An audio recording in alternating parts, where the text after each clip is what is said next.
Coming at you quarterly, this is SobelCo's Dose of Assurance.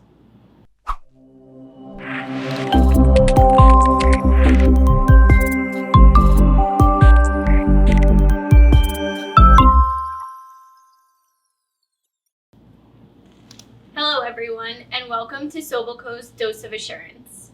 My name is Michele Mastrofilippo, and I'm a supervisor in SobelCo's assurance practice.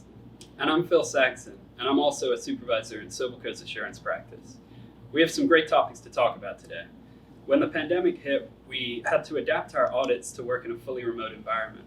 And in doing so, we had the opportunity to roll out new softwares and programs to help us audit better, from analyzing data in a better way to communicating better between our team members and with our clients.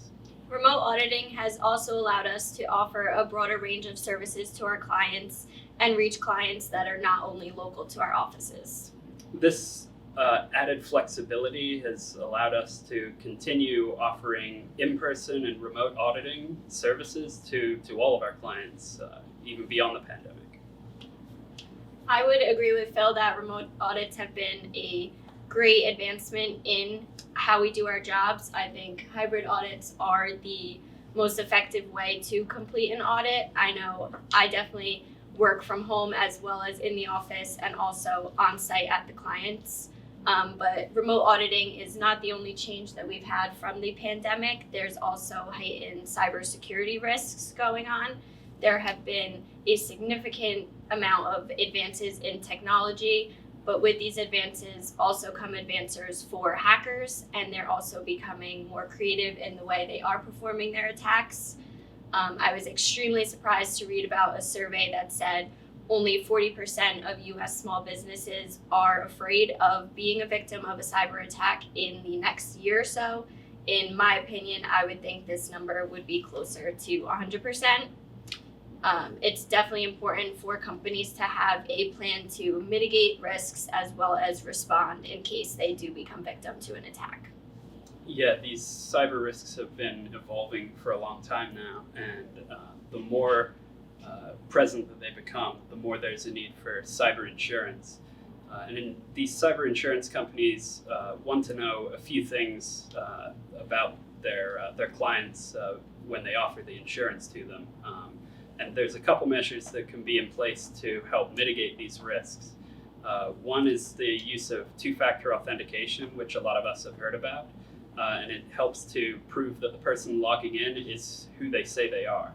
Another method is the use of password managers, which is a little different than getting Google or Firefox to remember your password. It's more about storing all of your passwords in one secure location and making it a lot harder for cyber attackers to breach it and steal data. And at the end of the day, the most important thing is having secure internal controls around your IT processes to make it harder for cyber attacks to happen. Yeah, those are all really good ways to help prevent cyber attacks. I know here at Sobel, we also do annual cyber training where we learn what to look out for in phishing schemes or fake emails with dangerous links or anything like that. Another thing to look out for in the remote environment we have today is the increased popularity of investment trading apps. I'm sure you've heard about the 2021 GameStop phenomenon where the stock price rose 1,500% in only a few days. This was done mostly through social media and young investors, with the biggest concern being that young investors don't have a lot of knowledge but have access to these investment trading apps at the tip of their fingers on their smartphones. The apps are also using marketing and psychological techniques to influence their decisions. The leg to stand on that the SEC has is the 2019 Regulation Best Interest Rule, which states that broker-dealers making recommendations must act in the investor's best interest, as well as enhance their disclosures for any conflicts of interest. The hard part here is going to be proving that colors, notifications, sounds, and other techniques on these apps are actually influencing the decisions of the investors. Yeah, these technologies have made it easier for us to do things like invest and are also helping us to conduct our audits.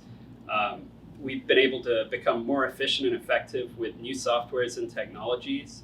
And even before the pandemic, we always heard that any company that wasn't adopting new technologies was going to be left behind. We are continuing to roll out new softwares at Sobel. Even over the last few months, we've rolled out new data analysis softwares for all of our audit staff. And it really comes down to finding an opportunity to improve our audits and what we do, and incorporating it as best we can. So if our clients ever have ideas on how we can improve things, we love to hear it. Yeah, feedback and fresh ideas are always very much appreciated. Thank you for watching. This has been your Dose of Assurance. Make sure to like and comment on this video. Also, subscribe to our YouTube channel for more quarterly updates and for other great content.